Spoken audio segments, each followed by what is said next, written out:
अस्सलाम वालेकुम dear students. आज हम पढ़ेंगे मॉड्यूलेशन के बारे में। यानी हम देखेंगे कि मॉड्यूलेशन क्यों की जाती है और मॉड्यूलेशन की हमें ज़रूरत क्यों पेश आई, मॉड्यूलेशन होती क्या है एक्चुअली। तो फर्स्ट ऑफ ऑल हम मॉड्यूलेशन की डेफिनेशन के बारे में देखेंगे। मॉड्यूलेशन एक ऐसा प्रोसेस होता है जिसके अंदर किसी भी हम वेव फॉर्म, जो वेव होती है उसकी वेव फॉर्म को चेंज करते हैं, उसकी प्रॉपर्टीज़ को चेंज करते हैं, तो उसको हम मॉड्यूलेशन कहते हैं। और मॉड्यूलेशन दो तरह से की जाती है। One is known as a frequency modulation and other is known as a amplitude modulation. तो मॉड्यूलेशन की हम दो टाइप्स के बारे में देखेंगे। First of all one is known as the FM, यानी इसको हम बोलते हैं, this one is known as a frequency modulation and second is EM and this is known as a amplitude modulation. यानी हमारे पास फ्रीक्वेंसी मॉड्यूलेशन के अंदर क्या किया जाता है, फ्रीक्वेंसी मॉड्यूलेशन के अंदर किसी भी कैरियर वेव की हम फ्रीक्वेंसी को चेंज करते हैं और अपना सिग्नल जो होता है वो उसके अंदर इंटरप्रेटेट करते हैं और उसको हम मंजिल मकसूद तक पहुंचाते हैं। और दूसरी बात, हम जब AM की बात करते हैं तो एम्पलीट्यूड मॉड्यूलेशन के अंदर उसी कैरियर वेव का हम एम्पलीट्यूड को चेंज अप करते हैं और अपनी वेव उसमें इंटरप्रेटेट करके उसको हम नेक्स्ट फर्दर प्रोसीड करते हैं। तो इस तरीके से ये जो दो फिनोमेना किए जाते हैं इनको हम बोलते हैं मॉड्यूलेशन, FM मॉड्यूलेशन और AM मॉड्यूलेशन। तो क्वेश्चन यहाँ पे सबसे पहले ये पैदा होता है, व्हाई वी नीड मॉड्यूलेशन, हमें मॉड्यूलेशन की ज़रूरत क्यों पेश आई। तो मॉड्यूलेशन बेसिकली हमारे पास इसका सिर्फ और सिर्फ एक ही हमारा मतलब है कि हम जब बोलते हैं तो हमारे पास साउंड वेव्स होती हैं और साउंड वेव्स जो होती हैं, साउंड वेव की हमें पता है इनकी स्पीड होती है ऑलमोस्ट 300 मीटर पर सेकेंड, इसके लगभग 332 मीटर पर सेकेंड होती है। तो ये जो हमारे पास स्पीड वाली वेव्स होती हैं, these are very low frequency waves. तो ये बहुत ही low frequency modulation, low frequency waves होती हैं। तो इन लो फ्रिक्वेंसी वेव्स को अगर हमने बहुत दूर फासले तक पहुंचाना हो या फिर इन वेव्स को हमें एक जगह से दूसरी जगह पहुंचाना हो तो हमें बेसिकली तीन फॉल्ट्स मिलते हैं। Number one is known as attenuation problem,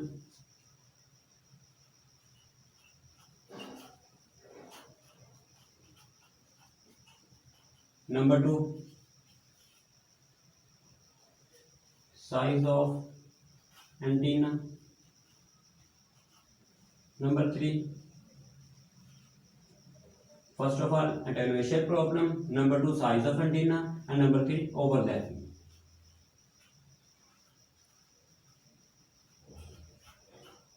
of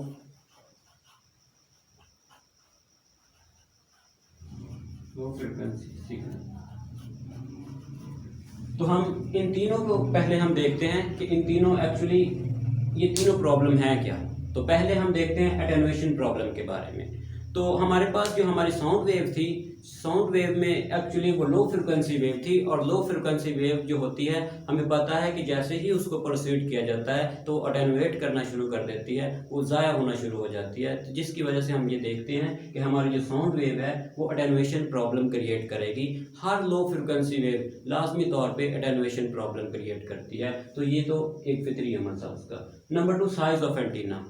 अब जितनी लो फ्रिक्वेंसी वेव होती है इसका मतलब क्या होता है, लो फ्रिक्वेंसी हायर वेवलेंथ। अब ये वाली हमारे पास हायर वेवलेंथ है जी, इस तरीके की कोई वेव है ये वाली। तो जो हमारे पास अगर हमने इस वेव को रिसीव करना है तो हमें इतने ही साइज का एंटीना भी हमारे पास होना चाहिए। तो अब अगर इसकी हमारे पास ये वाली लेंथ है तो हमें इतने ही साइज का एंटीना भी हमारे पास होना चाहिए। तो हमने बोला कि ये बहुत ही ज़्यादा साइज वाली वेव है तो हम इसका एंटीना जो है वो कम होना चाहिए, इतना बड़ा एंटीना हमारे पास पॉसिबल नहीं होता। तो हमने फिर इसको प्रॉब्लम को सॉल्व किया। हमने बोला कि ये आधी वेव इसकी जनरेट कर लेते हैं और आधी वेव जो होती है वो हम खुद डिवाइस उसको खुद ब खुद जनरेट करेगी। तो देन हमने ये देखा इसी वेव का हमने सिर्फ क्रस्ट पैदा किया और ट्रफ हमने खुद उसी का जनरेट किया। या फिर इससे भी जब हम कम देखते हैं तो इससे भी कम देखने के लिए हमने कहा इसी जो क्रस्ट का हाफ जनरेट कर लेते हैं,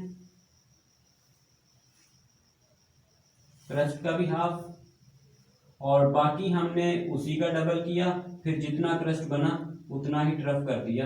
तो इसका मतलब क्या हुआ कि जो एंटीना है, पहले अगर वो पूरी वेव का बनाना पड़ना था, अब हमें वो पहले हमने उसमें फिर आधा किया, फिर उसका भी चौथाई हिस्सा कर दिया। तो लेकिन इसका भी अब हम अंदाज़ा करते हैं कि इसका साइज एंटीने का कितना होगा। तो हमारे पास फार्मूला है C is equal to nu lambda, और इसमें लैम्डा की भी करते हैं, lambda is equal to C over nu, where lambda is equal to C की वैल्यू 3 × 10⁸ डिवाइडेड बाय, अब जो हमारे पास फ्रिक्वेंसी है, फ्रिक्वेंसी ऑफ द सिग्नल आपके पास आती है तकरीबन जो हमारी 300 के करीब होती है। अब इस सारे को सॉल्व करेंगे तो हमारे पास जो लैम्डा का आंसर आएगा, लैम्डा इज इक्वल टू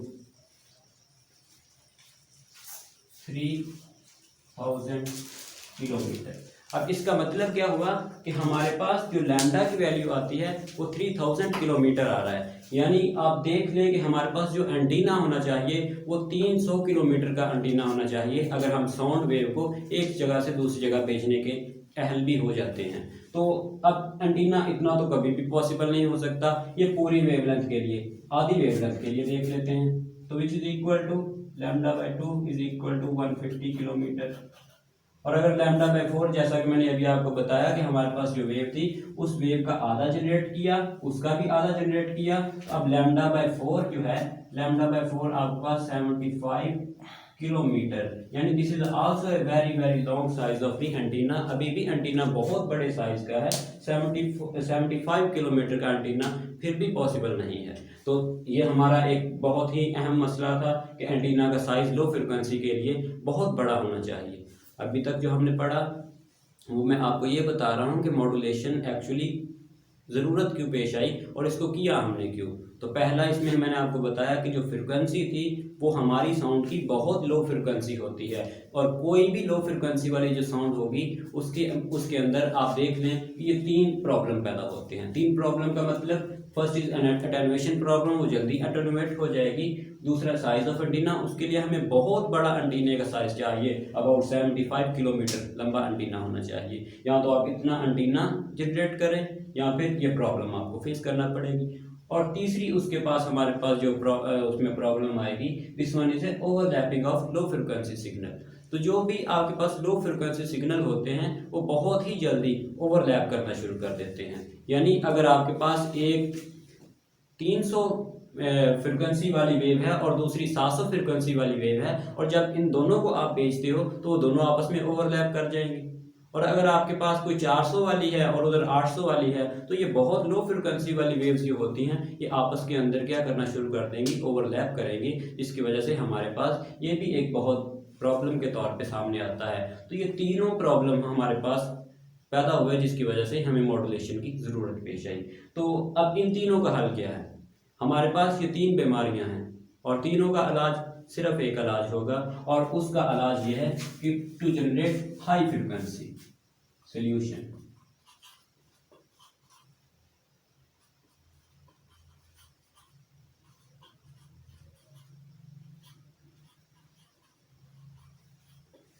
यानी हम इसमें देखते हैं कि आपके पास ये जो 3 आपके पास प्रॉब्लम आई थी, और इन तीनों प्रॉब्लम का हमारे पास सिर्फ और सिर्फ एक हल होता है, और एक हल हमारे पास क्या आया कि हाई फ्रिक्वेंसी की वेव क्रिएट की जाए। अब हाई फ्रिक्वेंसी साउंड तो हाई फ्रिक्वेंसी की होगी नहीं, क्योंकि हमारे पास साउंड मैक्सिमम हाई फ्रिक्वेंसी की कितनी होगी, वो भी बहुत ही कम होती है। तो इस वजह से हम कहते हैं कोई ऐसा अमल किया जाए जिसकी मदद से हम बहुत हाई फ्रिक्वेंसी वाली वेव पैदा करने में कामयाब हो जाते हैं। तो जब हाई फ्रिक्वेंसी होगी, देखिए हाई फ्रिक्वेंसी सिग्नल जो है अटेनुएट कम होता है, तो पहली प्रॉब्लम खत्म हुई। यानी हाई फ्रिक्वेंसी वाली जो सिग्नल होगा वो अटेनुएशन प्रॉब्लम को खत्म कर देगा। और दूसरी हमारे पास क्या हुआ, दूसरा साइज ऑफ एंटीना। अब साइज ऑफ एंटीना फिर से कैलकुलेट करने की कोशिश करते हैं उसी फार्मूला के तहत। तो हम बोलते हैं लैम्डा इज इक्वल टू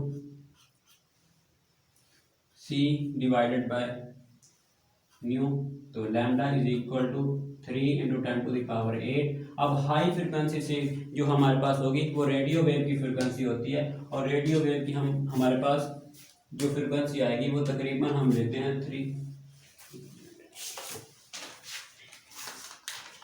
तो जो हमारे पास रेडियो वेव की फ्रिक्वेंसी आएगी वो तकरीबन हम मानते हैं 100 इंटू 10⁶,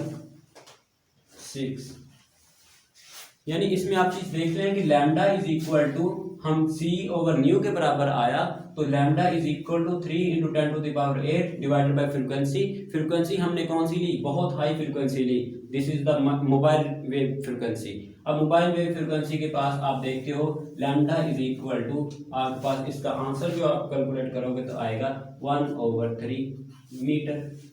इसका मतलब ये हुआ, अब आपको एंटीना कितना चाहिए, एंटीना 1/3 मीटर चाहिए। लेकिन 1/3 मीटर जब हम मोबाइल में देखते हैं तो हम कहते हैं कि हमारे मोबाइल में तो 1/3 मीटर का एंटीना नहीं है। हमारे मोबाइल के अंदर तो जो एंटीना लगा होता है वो तकरीबन चंद सेंटीमीटर का होता है। तो इसका भी मैं आपको अभी बताया कि हमारे पास ये 1/3 मीटर है। अब जब आपके पास लैम्डा ये सारा जो है this one is equal to 1/3 metre, हम इसका हाफ करते हैं इतना, this is equal to 1/6 metre, और इसी का भी अगेन हाफ किया जाता है ये वाला, तो this is equal to 1/12 metre. तो इतना एंटीना आपको जनरेट करना पड़ता है। हम ये मान लेते हैं कि इतना एंटीना हमारे पॉसिबल में होता है और इसको किसी भी मोबाइल के अंदर फिट किया जा सकता है, चंद सेंटीमीटर का एंटीना आता है। तो इसका मतलब हमारा जो दूसरा प्रॉब्लम था साइज ऑफ एंटीना का, वो भी खत्म हो जाता है। यानी जब हम हाई फ्रिक्वेंसी की वेव क्रिएट करेंगे तो चंद सेंटीमीटर का एंटीना ही हमें चाहिए।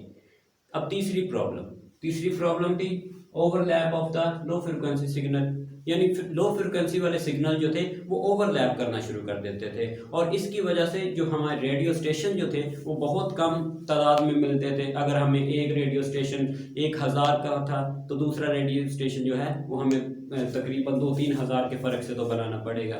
लेकिन ये प्रॉब्लम जो है हाई फ्रिक्वेंसी ने सॉल्व की। अब हाई फ्रिक्वेंसी ने कैसे सॉल्व की, देखिए, अगर आपके पास एक वेव है, wave number 1 which is equal to, आपके पास एक वेव अगर हम मान लेते हैं कि वो वेव है जी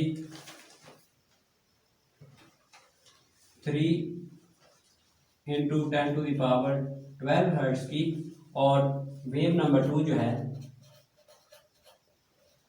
वो आप कह दो 3.1 इंटू 10⁻12 हर्ट्ज है। अब बताइए इनका हमारे पास कितने का फर्क आएगा बेसिकली, यानी मैंने एक वेव ली और वो है 3 इंटू 10⁻12 हर्ट्ज, और दूसरी वेव ले ली 3.1 इंटू 10⁻12 हर्ट्ज।